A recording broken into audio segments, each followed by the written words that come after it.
Hello student, good morning. क्या है हमारा, क्या चल रहा है, कौन सा चैप्टर? Defined integration. ठीक है,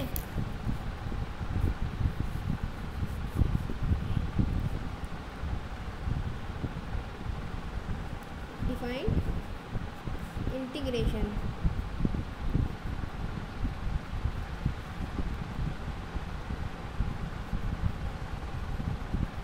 हमारा चैप्टर चल रहा है डिफाइंड इंटीग्रेशन, मतलब निश्चित समाकलन। इस पे हम इसकी पहले दो वीडियो में आपको बता चुके हैं, इसके इंट्रोडक्शन के बारे में, इसके न्यूमेरिकल। आज क्या पढ़ेंगे हम? Gamma function. तो क्या है गामा फंक्शन? देखेंगे सबसे पहले कि इसके फार्मूले कौन कौन से होते हैं और इसकी डिफिनेशन क्या होती है। तो क्या पढ़ेंगे हम इसमें डिफाइंड इंटीग्रेशन में? Gamma function. Gamma function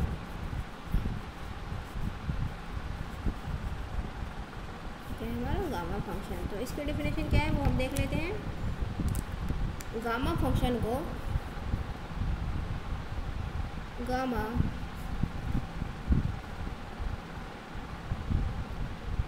function को सामान्यतः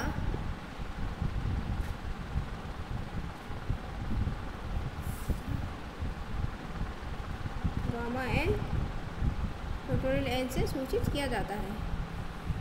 फैक्टोरियल एन से सूचित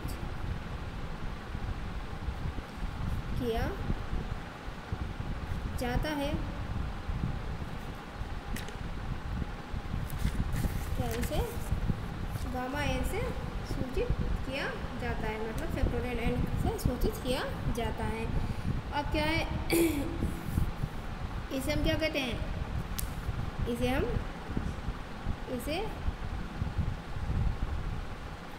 गामा एन पढ़ते हैं।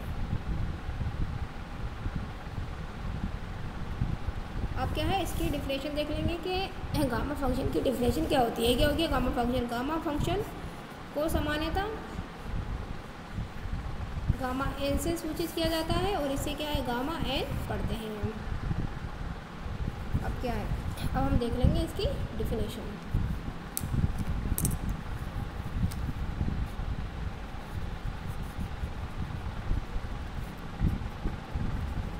डिफिनेशन मतलब परिभाषा। इसकी परिभाषा क्या है वो हम देख लेते हैं। तो क्या है? निश्चित समाकलन मतलब डिफाइंड इंटीग्रेशन निश्चित समाकलन। निश्चित समाकल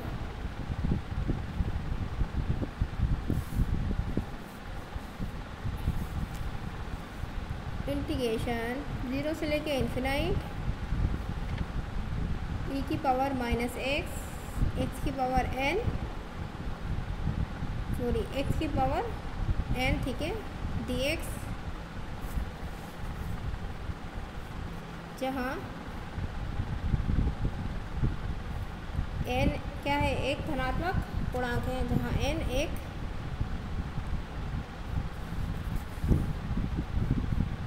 क्या है? एक धनात्मक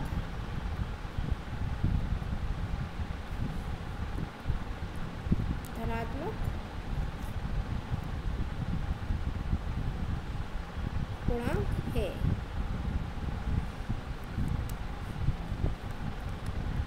को n गामा का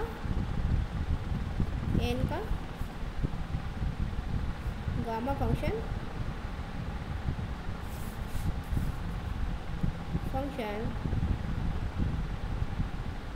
कहते हैं।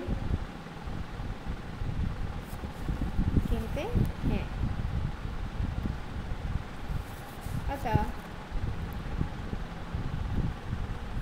Gamma n is equals to integration 0 से लेके इन्फिनाइट e की पावर माइनस x की पावर n dx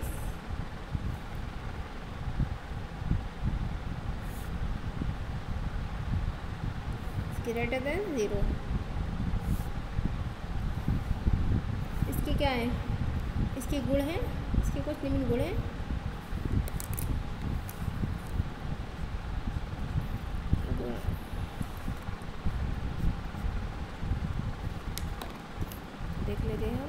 नंबर एक gamma n+1 is equals to n factorial n या फिर factorial n+1 is equals to, इसे इस टाइप से भी हम लिख सकते हैं, जहाँ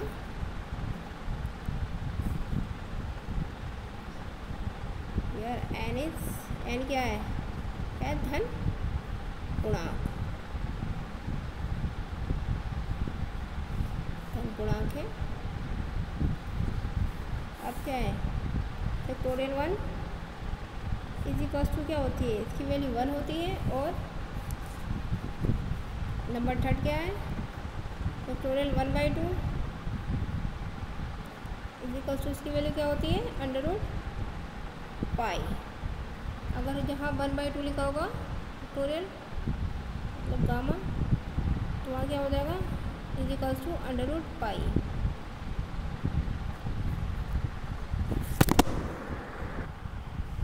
ठीक है, तो क्या हो गामा 1/2 की वैल्यू कितनी होती है इज इक्वल्स टू √π। ये ध्यान रखेंगे हम। ठीक है, अब क्या है इसके बाद हम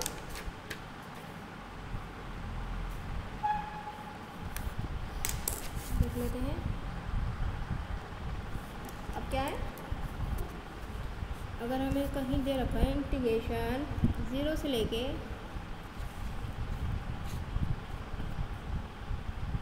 π/2 sin x cos nx dx के रूप में समाकलन का मान निकालना है, तो हमें समाकल का मान निकालना है। तो हम क्या करेंगे इसके लिए, अगर हमें दे रखा है इंटीग्रेशन 0 से लेके π/2 sin की पावर mx इंटू कोस की पावर nx dx के रूप में समाकलन का मान हमें निकालना है, तब हम क्या करेंगे उस कंडीशन में। तो क्या करेंगे, इसकी कंडीशन है नंबर एक, दिया गया फंक्शन, यदि दिया गया फंक्शन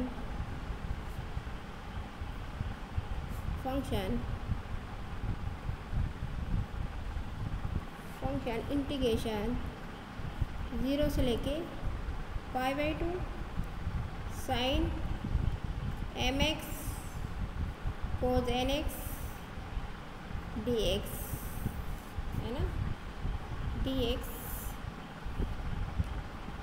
के रूप में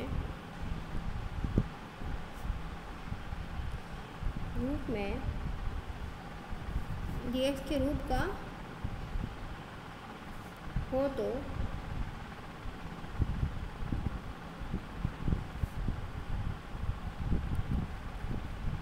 तो गामा फंक्शन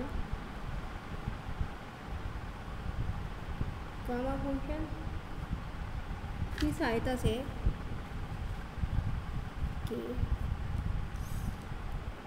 गामा फंक्शन की सहायता से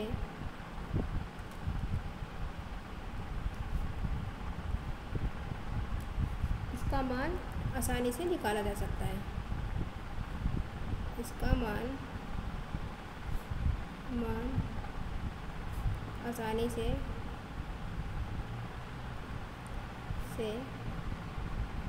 निकाला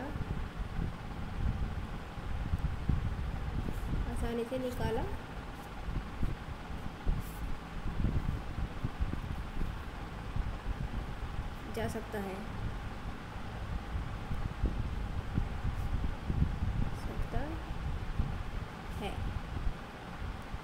सूत्र क्या है इसका, फॉर्मूला वो देख लेंगे हम। इंटीग्रेशन 0 से लेके π/2 sin की पावर mx कोस की power n x d x is equals to gamma m plus one upon two gamma n plus one upon two gamma m plus n plus two upon two. इस सूत्र की सहायता से क्या है, हम इसका मान निकाल सकते हैं। जहाँ क्या है, जहाँ एम तथा एन धनात्मक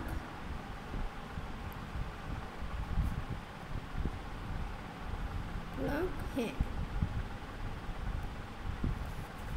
ठीक है, तो क्या है, अगर हमें इस टाइप से कहीं दे रखा है कि इंटीग्रेशन 0 से लेके π/2 साइन की power mx cos nx dx के रूप में समाकलन का मान निकालना है, तो हम क्या है, इसका मान हम इस फार्मूले के अकॉर्डिंग निकाल सकते हैं। ठीक है, जो दे रखा है gamma m plus 1 upon 2 gamma n plus 1 upon 2 gamma m plus n plus 2 upon 2। इसके लिए कंडीशन है, क्या है, लिमिट क्या होगी हमारी 0 से लेके π/2 ही होगी। अगर π/4 होगा तब हम उसके लिए फार्मूला नहीं लगा सकते। अगर 0 से लेके π/2 होगी तभी हम ये फार्मूला लगा सकते हैं। और क्या है, यहाँ पर साइन की जगह यहाँ m की वैल्यू में 6, 7 कुछ भी नंबर दे रखा हो सकता है। ठीक है, तो इस टाइप से इसको हम करेंगे। ठीक है, और आप लोग करिएगा इसको, और ये फार्मूला आप ये फार्मूला याद होना चाहिए आपको। अगर आपको याद नहीं होगा तो उसके अकॉर्डिंग आपको कोई भी क्वेश्चन आएगा आप उसे नहीं निकाल सकते। ठीक है, क्लियर है? Thank you. ओके।